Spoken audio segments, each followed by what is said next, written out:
আসসালামু আলাইকুম ওয়া রাহমাতুল্লাহি ওয়া বারাকাতুহু। নাহমাদুহু ওয়া নুসাল্লি আলা রাসূলিহিল কারীম, আম্মা বা'দ। সম্মানিত দর্শক, কাছে দূরে, দেশে বিদেশে যে যেখান থেকে এই মুহূর্তে আমাদের আজকের অনুষ্ঠান দেখছেন এবং শুনছেন, সকলকে আন্তরিক মোবারকবাদ জানাচ্ছি এবং পাশাপাশি আমাদের আজকের অনুষ্ঠানের সম্মানিত সঞ্চালক, বিজ্ঞ সঞ্চালক হযরত মাওলানা মুফতি রুহুল আমিন সিরাজী সাহেব অত্যন্ত মোবারকবাদ জানাচ্ছি। প্রিয় দর্শক, যে বিষয়টি নিয়ে আলোচনা করব, মহান আল্লাহ সুবহানাহু ওয়া তাআলা এই পৃথিবী সৃষ্টি করেছেন।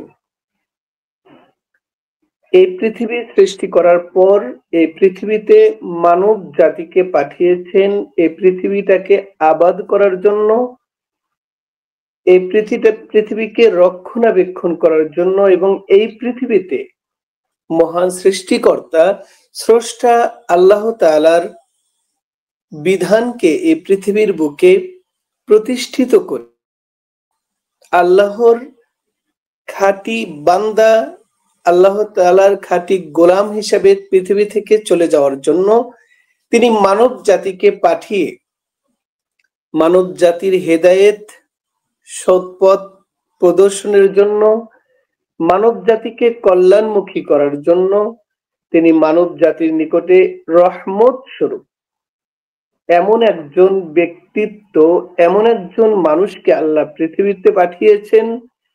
শুধু মানব জাতির জন্যই নয়, মানব জাতির রহমত স্বরূপ হওয়ার সাথে সাথে পৃথিবীর বুকে মানুষের সাথে সাথে জিন, মানুষের সাথে সাথে অন্যান্য যে সকল জীবজন্তু পৃথিবীর বুকে থাকবে তাদের জন্য রহমত স্বরূপ আল্লাহ তাআলা এমন একজন মানুষকে পৃথিবীতে প্রেরণ করেছেন যার নাম সাইয়্যিদুল মুরসালিন, রাহমাতুল লিল আলামিন, খাতামুন নাবিয়্যিন, বিশ্বনবী মুহাম্মদুর রাসূলুল্লাহ সাল্লাল্লাহু আলাইহি ওয়াসাল্লামকে। প্রিয় দর্শক, আমি প্রথমেই আল্লাহ তাআলার শুকরিয়া জ্ঞাপন করছি, আল্লাহ তাআলার কাছে অশেষ কৃতজ্ঞতা আদায় করছি যিনি আমাকে এই পৃথিবীর বুকে মানুষ হিসেবে সৃষ্টি করেছেন। আর যদি মানুষ হিসেবে সৃষ্টি না করতেন, হয়তো আমি পৃথিবীতে আসতাম, কিন্তু আমার কোনো সম্মান থাকতো না, আমার কোনো মর্যাদা থাকতো না এবং আমার কোনো গ্রহণযোগ্যতাও থাকতো না। নিজের ইচ্ছায় চলাফেরা করা, ভালো মন্দ বাছ বিচার করা, ভালো পথকে গ্রহণ করা, মন্দ থেকে দূরে থাকা, ন্যায় অন্যায় পার্থক্য করা একমাত্র মানুষ ছাড়া পৃথিবীর বুকে অন্য কোনো প্রাণীর জন্য কখনোই সম্ভব নয়। কিন্তু আল্লাহ তাআলা আমাকে এমন একটি বিশেষ প্রাণী হিসেবে পৃথিবীতে পাঠালেন যাকে আল্লাহ তাআলা জ্ঞান বুদ্ধি দান করলেন, ভালো মন্দ বিচার করার ক্ষমতা দান করলেন, যাকে মহান আল্লাহ তাআলা সম্মানিত করলেন মানুষ হিসাবে। কারণ আল্লাহ তাআলা পৃথিবীর বুকে যত সৃষ্টি জীবকে পাঠিয়েছেন সকলকেই মানুষের উপকারের জন্য, সকলকেই মানুষের সেবার জন্য পাঠিয়েছেন। তেমনি আল্লাহ তাআলা আমাকে সৃষ্টি করেছেন, সেই মহান আল্লাহর শুকরিয়া আদায় করছি যিনি আমাকে মানুষ হিসাবে সৃষ্টি করেছেন। দ্বিতীয়ত আল্লাহ তাআলার আরো অনেক কৃতজ্ঞতা আদায় করছি এজন্য যে তিনি আমাকে মুসলিমের ঘরে পাঠিয়েছেন, তিনি আমাকে বিশ্বাসীর ঘরে পাঠিয়েছেন। কারণ মহান আল্লাহ সুবহানাহু ওয়া তাআলা দুনিয়া এবং আখিরাতের কল্যাণগুলো শুধু তাদের জন্যই নির্দিষ্ট করে রেখেছেন যারা বিশ্বাসী, যারা সেই মহান আল্লাহকে বিশ্বাস করেছে, মহান স্রষ্টার প্রতি বিশ্বাস স্থাপন করেছে এবং মহান স্রষ্টাকে মনে প্রাণে মেনে নিয়েছে। তাদের জন্য আল্লাহ তাআলা দুনিয়াতে অপার শান্তি, অপার অনুগ্রহ এবং মৃত্যু পরবর্তী আরো অনেক অনেক শান্তির জায়গা যা চিরস্থায়ী হবে, যার শুরু আছে শেষ নেই, সেই জান্নাত নামক জায়গা আমাকে আমার জন্য নির্দিষ্ট করে দিয়েছেন বিশ্বাসী হওয়ার জন্য। সেই আল্লাহ তাআলার কাছে আরো অনেক কৃতজ্ঞতা আদায় করছি, তিনি আমাকে বিশ্বাসীর ঘরে পাঠিয়েছেন, বিশ্বাসী করে পাঠিয়েছেন। দরুদ ও সালাম পাঠ করছি বিশ্ব মানবতার মুক্তির দিশারি, মুক্তির দূত, হেদায়েতের দূত, সৎ পথ প্রদর্শনকারী, যিনি কল্যাণের পঞ্জীভূতকারী, অঢেল কল্যাণ যার জন্য মহান আল্লাহ তাআলা দিয়েছেন, সেই বিশ্ব নবী, মানবতার নবী, নৈতিকতার নবী, বিশ্ব মানবতার মুক্তির দূত রাহমাতুল লিল আলামিন সাল্লাল্লাহু আলাইহি ওয়াসাল্লামের দরুদ সালাম পাঠ করছি। কারণ তিনি যদি আমাদের কাছে না আসতেন, তিনি যদি আমাদেরকে সৎ পথ দেখিয়ে না দিতেন, তার পুরোটি জীবন দ্বারা তিনি আমাদেরকে সফলতার দ্বারকে খুঁজে বের করার জন্য যদি পাথেও আমাদের সামনে রেখে যেতেন, তাহলে আজ আমরা দুনিয়ার বুকে উত্তম সৃষ্টি জীব হিসেবে পরিগণিত হতে পারতাম না। কারণ আমাদের আকৃতিতে আমরা মানুষ থাকতাম, কিন্তু আমাদের নৈতিকতা বিবর্জিত হওয়ার কারণে, সৎপথ বিবর্জিত হওয়ার কারণে আমরা অন্যান্য উশৃঙ্খল প্রাণীদের মতোই পৃথিবীতে বসবাস করতাম। কিন্তু মহান আল্লাহ সুবহানাহু ওয়া তাআলা আমাদের প্রতি বিশেষ অনুগ্রহ করে, আমাদের প্রতি বিশেষ দয়া ও মায়া করে সেই বিশ্ব নবী, খাতামুন নাবিয়্যিন, সর্বশেষ নবী, সর্বশ্রেষ্ঠ রাসূল সাল্লাল্লাহু আলাইহি ওয়াসাল্লামকে আমাদের জন্য নবী করে পাঠিয়েছেন। সেই মহানবী সাল্লাল্লাহু আলাইহি ওয়াসাল্লামের পুরোটি জীবন ছিল মানবতার জন্য মাইল ফলক। কিভাবে মানুষ দুনিয়াতে বেঁচে থাকাকালীন মর্যাদাবান হবেন, ব্যক্তিত্বের অধিকারী হবেন, নৈতিক চরিত্রের অধিকারী হবেন, মানুষ কিভাবে তার শিশুকাল, যৌবনকাল, কৈশোরকাল, বৃদ্ধকাল এবং মানুষের জীবনে অর্থনৈতিক, রাজনৈতিক, সামাজিক, আন্তর্জাতিক সকল ক্ষেত্রে মানুষ কিভাবে সাকসেসফুল হতে পারে, সফলতা লাভ করতে পারে, বিশ্বনবী মুহাম্মদ রাসূলুল্লাহ সাল্লাল্লাহু আলাইহি ওয়াসাল্লামের পুরোটি জীবন আমাদের সামনে রেখে গিয়েছেন শিক্ষা হিসেবে। আজ যদি আমরা মুহাম্মদ রাসূলুল্লাহ সাল্লাল্লাহু আলাইহি ওয়াসাল্লামকে আমাদের জীবনের জন্য মাইল ফলক হিসেবে, অনুসরণীয়, অনুকরণীয় হিসেবে, ব্যক্তিত্ব হিসেবে মেনে নিতে পারি, তাহলেই কেবল আমাদের জীবন সফলতা লাভ করবে উভয় জগতে। প্রিয় দর্শক, আসুন আমরা কেন বিশ্বনবী মুহাম্মদুর রাসূলুল্লাহ সাল্লাল্লাহু আলাইহি ওয়াসাল্লামকে সর্বশ্রেষ্ঠ রাসূল, সর্বশ্রেষ্ঠ মানব হিসাবে আমরা স্বীকৃতি দিই। কারণ এই পৃথিবীর বুকে হাজার বছর ধরে হাজার হাজার মনীষী পৃথিবীতে আগমন করেছেন, কিন্তু কেউই পৃথিবীবাসীর নিকটে সর্বশ্রেষ্ঠ, সর্ব উত্তম মানুষ হিসাবে এবং সকল বিষয়ে একজন পূর্ণাঙ্গ কামিল মানুষ হিসাবে এই পৃথিবীবাসীর কাছে সার্টিফিকেট পায়নি। কিন্তু আমাদের নবী, বিশ্ব নবী মুহাম্মদুর রাসূলুল্লাহ সাল্লাল্লাহু আলাইহি ওয়াসাল্লাম পৃথিবীবাসীর কাছে, শুধু পৃথিবীবাসীর কাছেই নয়, পৃথিবীবাসীর কাছে যেমন তিনি বিশ্ব মানবতার মুক্তির দূত হিসাবে খেতাব পেয়েছেন, বিশ্ব নবী হিসাবে খেতাব পেয়েছেন, সর্বশ্রেষ্ঠ রাসূল হিসাবে খেতাব পেয়েছেন, তেমনি সেই স্রষ্টা যিনি মানুষকে সৃষ্টি করেছেন, পৃথিবীবাসীকে সৃষ্টি করেছেন, তিনি স্বয়ং মুহাম্মদুর রাসূলুল্লাহ সাল্লাল্লাহু আলাইহি ওয়াসাল্লামকে সর্বশ্রেষ্ঠ রাসূল হিসাবে স্বীকৃতি দান করেছেন। প্রিয় দর্শক, আসুন আমরা একটু দেখি, আমরা যদি পবিত্র কোরআনের দিকে তাকাই, তাহলে অসংখ্য আয়াতের মাধ্যমে আমরা মুহাম্মদ রাসূলুল্লাহ সাল্লাল্লাহু আলাইহি ওয়াসাল্লামের সর্বশ্রেষ্ঠতা, সর্বোত্তম, এগুলো অসংখ্য আয়াতের মাধ্যমে আমরা জানতে পারি। আমরা যদি নবী মুহাম্মদ রাসূলুল্লাহ সাল্লাল্লাহু আলাইহি ওয়াসাল্লামের হাদিস থেকে প্রামাণ্যতা, দলিল খুঁজতে যাই, অসংখ্য হাদিস আমরা পাবো। কিন্তু আজ যদি আমরা কোরআন এবং সুন্নাহ দিয়েই শুধু দলিল দেই যে তিনি কেন আমাদের কাছে রহমাতুল্লিল আলামিন হলেন, তিনি কেন আমাদের কাছে বিশ্ব শ্রেষ্ঠ নবী হিসেবে পরিগণিত হলেন, তাহলে অবিশ্বাসী যারা আছে পৃথিবীতে, যারা নাস্তিক নামে আছে পৃথিবীতে, যারা মুরতাদ হিসাবে পৃথিবীতে আছে, তাদের কাছে পুরাপুরি গ্রহণযোগ্যতা পাবে না। কারণ তো তারা নাস্তিক সেজন্যই হয়েছে যেন সে কোরআন মানেনি। সে তো নাস্তিক এজন্যই হয়েছে সে রাসূলের জীবনীকে মানেনি, হাদিসকে মানেনি, এজন্যই তো সে নাস্তিক। কারণ তিনি যদি কোরআন মানতেন, রাসূলের হাদিস মানতেন, তাহলে অবশ্যই তিনি আল্লাহকে মানতেন।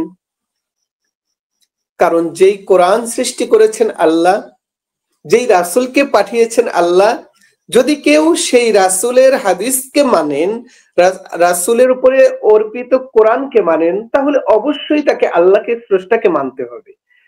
তাহলে যিনি স্রষ্টাকে মানছেন না, তিনি তো অবশ্যই কোরআন মানছেন না, তিনি তো অবশ্যই হাদিস, রাসূলের হাদিস মানছেন না। সুতরাং হাদিস এবং কোরআন দিয়ে যদি দলিল যুক্তি দিতে যাই, তাহলে অবশ্যই কোনো অবিশ্বাসী নাস্তিক আমাদের কথা মানবেন না। তারপরেও যেহেতু পৃথিবীর বুকে অসংখ্য মনীষী আগমন করেছেন, শত শত হাজার হাজার মনীষী আগমন করেছেন, কিন্তু কোন মনীষী এমন একটি দলিল বা এমন একটি প্রামাণ্য গ্রন্থ দেখাতে পারবে না যা নির্ভুল, যার ভিতরে কোনো সন্দেহ নেই, যার ভিতরে কোনো সংশয় নেই। এমন একটি গ্রন্থ দেখাতে পারবে না যার কারণে কোনো মনীষীকেই আমরা নির্ভুল, কোনো মনীষীকেই আমরা নির্ভেজাল, সন্দেহ মুক্ত বলতে পারি না, নিষ্কলুষ বলতে পারি না। কিন্তু মুহাম্মদ রাসূলুল্লাহ সাল্লাল্লাহু আলাইহি ওয়াসাল্লাম, তাকে কেন আমরা নিষ্কলুষ বলবো? তাকে কেন আমরা পূর্ণাঙ্গে মানুষ বলবো? তাকে কেন আমরা ত্রুটিমুক্ত বলবো? কারণ তার উপরে এমন একটি গ্রন্থ অবতীর্ণ হয়েছে, তার উপরে এমন একটি কিতাব অবতীর্ণ হয়েছে, তার উপরে এমন একটি সংবিধান অর্পিত হয়েছে, তার উপরে এমন একটি সার্টিফিকেট অর্পিত হয়েছে, যা এই কোরআন অবতীর্ণের শুরু থেকে আজ 1500 বছর পর্যন্ত পৃথিবীর বুকে এমন কোনো মানুষ, এমন কোনো বিজ্ঞানী আসেনি যে কোরআনের ভুল ধরতে পেরেছে। মহান আল্লাহ সুবহানাহু ওয়া তাআলা পবিত্র কোরআনুল কারীমের শুরুতেই বলে দিয়েছেন, আলিফ লাম মিম যালিকাল কিতাবু লা রাইবা ফি। জেনে নিও, আলিফ লাম মিম তিনটি হরফ আল্লাহ তাআলা উচ্চারণ করেছেন এবং এরপরেই বলেছেন যালিকাল কিতাব, আমি এমন একটি কিতাব অবতীর্ণ করলাম, লা রাইবা ফি, যাতে সংশয় সন্দেহের অবকাশই নেই, সন্দেহ করার সুযোগই নেই। সুতরাং এই কোরআনের ভুল ধরার জন্য, এই কোরআনের ত্রুটি ধরার জন্য জগৎ বিখ্যাত যে সকল মনীষী এগিয়ে এসেছিলেন, যাদের ইচ্ছা ছিল পুরা কোরআন থেকে কিছু ভুল ধরবো, স্রষ্টার ভুল ধরবো, তারা প্রত্যেকেই নির্বিশেষে কোরআনের কাছে তারা নতজানু হয়েছে, কোরআনের কাছে আত্মসমর্পণ করেছে এবং কোরআনকে ত্রুটিমুক্ত, নির্ভেজাল, সংশয় মুক্ত গ্রন্থ হিসাবে স্বীকৃতি দিয়ে শেষ পর্যন্ত তারা ঈমান এনেছেন, বিশ্বাসী হয়েছেন। আলহামদুলিল্লাহ। এই কোরআন যার উপরে অর্পিত হয়েছে, এজন্যই আমি বলবো সেই মহানবী সাল্লাল্লাহু আলাইহি ওয়াসাল্লাম, হযরত মুহাম্মদুর রাসূলুল্লাহ সাল্লাল্লাহু আলাইহি ওয়াসাল্লাম আমাদের জন্য নিষ্কলুষ ব্যক্তিত্বের অধিকারী একজন মহামানব, সর্বশ্রেষ্ঠ মানব, ত্রুটিমুক্ত একজন মানব সাল্লাল্লাহু আলাইহি ওয়াসাল্লাম। প্রিয় দর্শক, আমি বলছিলাম যে কোরআন থেকে আমি যুক্তি শুরুতেই কোরআন থেকে আমি দেব না, হাদিস থেকে আমি দেব না। প্রথমত এমন একজন মানুষকে আমরা সর্বশ্রেষ্ঠ মেনে নিয়েছি, যার জীবন থেকেই কয়েকটি ধাপেই আমি এই যুক্তিগুলো তুলে ধরবো। তিনি কেমন নৈতিক চরিত্রের অধিকারী ছিলেন, তিনি কেমন ব্যক্তিত্বের অধিকারী ছিলেন। পৃথিবীর বুকে অসংখ্য মানুষ আগমন করেছেন, যাদের মধ্যে ছিলেন আল্লাহর পক্ষ থেকে রিসালতের ধারক বাহক নবীগণ, রাসূলগণ এবং ইসলাম ছাড়াও অন্যান্য ধর্মের অধিকারী, বিশ্বাসের অধিকারী মনীষীগণ। তাদের জীবনের সাথে, তাদের চরিত্রের সাথে যদি আমরা তুলনা করি, বিশ্ব নবী মুহাম্মদ রাসূলুল্লাহ সাল্লাল্লাহু আলাইহি ওয়াসাল্লাম আমাদের কাছে হাজারো তারার মধ্যে একটা মাত্র চাঁদ। হাজারো চাঁদ তারকার মাঝে একটা মাত্র সূর্য, যার কোনো তুলনা হয় না। বিশ্বনবী মুহাম্মদুর রাসূলুল্লাহ সাল্লাল্লাহু আলাইহি ওয়াসাল্লাম যার গর্ভে আসলেন, মা আমেনা, বাবা আব্দুল্লাহ, ওই সময়ে তারা ছিলেন একত্ববাদের অনুসারী।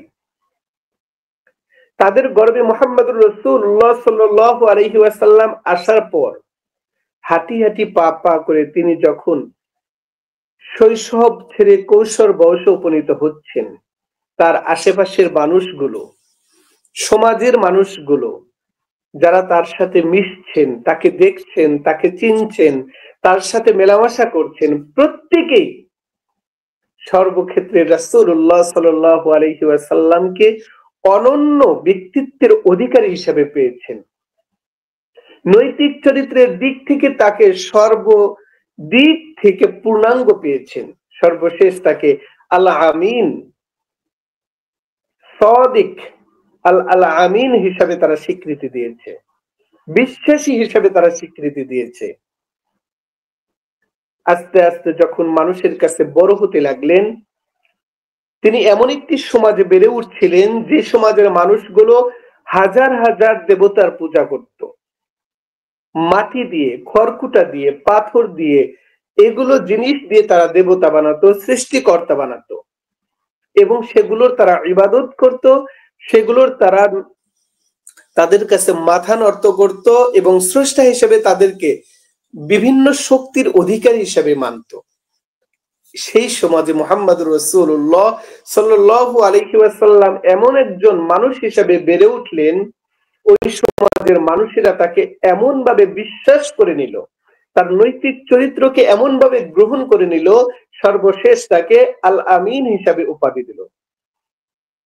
যখন মুহাম্মদুর রাসূলুল্লাহ সাল্লাল্লাহু আলাইহি ওয়াসাল্লামের উপরে আল্লাহর পক্ষ থেকে অবতীর্ণ পবিত্র কোরআনুল কারীম অবতীর্ণ হলো, তিনি যখন স্রষ্টার দিকে, একমাত্র স্রষ্টা আল্লাহ তাআলার দিকে মানুষকে আহ্বান করলেন,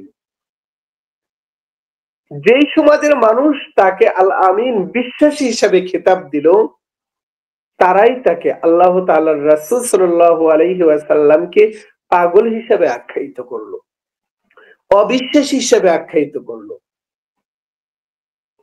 কিন্তু সাথে সাথে মহান আল্লাহ সুবহানাহু ওয়া তাআলা আল্লাহর রাসূলকে বললেন, ওয়ামা আনতা বিমাজনুন, আপনি পাগল নন, আপনি বিশ্বাসী নন, আপনি অবিশ্বাসী নন। ওই সমাজের মানুষেরা নেতা হিসেবে মানত আবু জাহলকে, উতবাকে, সাইবাকে, আবু লাহাবকে। ওই সময়ের কুখ্যাত সন্ত্রাসী, জুলুমবাজ, জালিম, অবিশ্বাসী মানুষগুলোকে তারা নেতা হিসেবে মানত, কিন্তু তাদেরকে বিশ্বাস করত না, তাদের কাছে আমানত রাখতো না। নেতা হিসেবে মানত অবিশ্বাসী আবু জাহলকে, উতবাকে, সাইবাকে, কিন্তু আমানত রাখতো মুহাম্মদুর রাসূলুল্লাহ সাল্লাল্লাহু আলাইহি ওয়াসাল্লামের কাছে, বিশ্বাস করত মুহাম্মদুর রাসূলুল্লাহ সাল্লাল্লাহু আলাইহি ওয়াসাল্লামের কাছে। এজন্য যখন রাসূলুল্লাহ সাল্লাল্লাহু আলাইহি ওয়াসাল্লাম প্রথম ওহী প্রাপ্ত হয়ে সেই সাফা পাহাড়ের উপরে তিনি যখন আরোহণ করলেন, আরোহণ করে তিনি এক একজন গোত্র প্রধানকে ডেকে বললেন, হে অমকে আসো, হে আবু লাহাব গোত্রের মানুষ আসো, আবু তালেব গোত্রের মানুষ আসো, হে উতবা গোত্রের মানুষ, সাইবা গোত্রের মানুষ, প্রত্যেক গোত্রের নাম ধরে ধরে ডাকলেন। সবাইকে ডেকে বললেন যে তোমরা কি বিশ্বাস করবে আমি যদি বলি এই পাহাড়ের পিছনে একদল শত্রু আছে, এখনই তোমাদের উপরে আক্রমণ করবে, তোমরা কি আমার কথা বিশ্বাস করবে? সকলেই এক বাক্যে বলে উঠল, কেন বিশ্বাস করব না? আপনি হলেন আল আমিন, আপনি হলেন আমাদের কাছে সর্বশ্রেষ্ঠ বিশ্বাসী, কেন আপনার কথা বিশ্বাস করব না? আল্লাহ রাসূল সাল্লাল্লাহু আলাইহি সাল্লাম বললেন, তাহলে শোনো, তোমরা যদি আমাকে এমনই বিশ্বাস করো, আমার কথা মেনে নাও, আমি ঘোষণা করছি, তাআলাউ ইলা কালিমাতিন সাওয়াইন বাইনানা ওয়া বাইনাকুম, তোমরা বিভিন্ন মূর্তি পূজা ছেড়ে, শিরকি ছেড়ে, বিভিন্ন দেবদেবীর পূজা ছেড়ে এমন এক সত্তার দিকে আসো, যেই সত্তাকে গ্রহণ করলে তোমরা এবং আমরা, আমাদের মাঝে কোনো বৈষম্য থাকবে না, উঁচু নিচু থাকবে না, আমরা এক কালেমার অধিকারী হয়ে যাব। কুলু লা ইলাহা ইল্লাল্লাহ তুফলিহুন, তোমরা এক আল্লাহকে ইবাদতের, উপাস্যের উপযুক্ত মেনে নাও, তাহলে তোমরা সফল কাম হবে। যারা কিছুক্ষণ পূর্বে আল আমিন হিসাবে আল্লাহ রাসূল সাল্লাল্লাহু আলাইহি সাল্লামকে ঘোষণা করলেন, তাদের মধ্য থেকে একজন বলে উঠল, যার নাম ছিল আবু লাহাব, বলে উঠলে, তাব্বাল্লাকা ইয়া মুহাম্মদ, তুমি ধ্বংস হও হে মুহাম্মদ, আলিহাদা জামাআতুনা, তুমি কি এজন্যই আমাদেরকে একত্রিত করেছো? আল্লাহ তাআলার এটা সহ্য হয়নি। আল্লাহ তাআলা সাথে সাথে আল্লাহ রাসূলের উপর অবতীর্ণ করলেন, তাব্বাত ইয়াদা আবি লাহাবি ওয়া তাব্বা, আবু লাহাব এবং তার দুহাত ধ্বংস হয়ে যায়। কারণ কি? তারা কিছুক্ষণ পূর্বেই তো আল্লাহ রাসূলকে সর্বশ্রেষ্ঠ বিশ্বাসী হিসাবে তাকে সার্টিফিকেট দিল, অথচ এক তাওহীদের দিকে ডাকার কারণে, এক আল্লাহর দিকে ডাকার কারণে সাথে সাথে তারা আল্লাহ রাসূলকে ধ্বংসের জন্য বদদোয়া করেছে। কিন্তু আল্লাহ রাসূল তাদের জন্য ধ্বংসের বদদোয়া করেননি। আল্লাহ রাসূল তাদেরকে বুকে টেনে নিয়েছেন, তাদের জুলুমকে সহ্য করেছেন। যার কারণে মহান আল্লাহ সুবহানাহু ওয়া তাআলা পবিত্র কোরআনুল কারীমে ইরশাদ করে দিয়েছেন, ফাবিমা রাহমাতিম মিনাল্লাহি লিনতালাহুম, হে নবী, আপনি সেই মহান স্রষ্টার পক্ষ থেকে, সেই মহান আল্লাহর পক্ষ থেকে রহমত প্রাপ্ত হয়েছেন, দয়া প্রাপ্ত হয়েছেন, যার কারণে আপনার পক্ষ থেকে এমন দয়া প্রদর্শন সম্ভব হয়েছে। আপনি যদি কঠোর দিলের অধিকারী হতেন, আপনি যদি কঠোর ভাষার অধিকারী হতেন, লানফাদ্দু মিন হাওলিক, মানুষ আপনার কাছে আসতো না, আপনার কথা শুনতো না, আপনাকে বিশ্বাস করতো না, আপনাকে ভালোবাসতো না।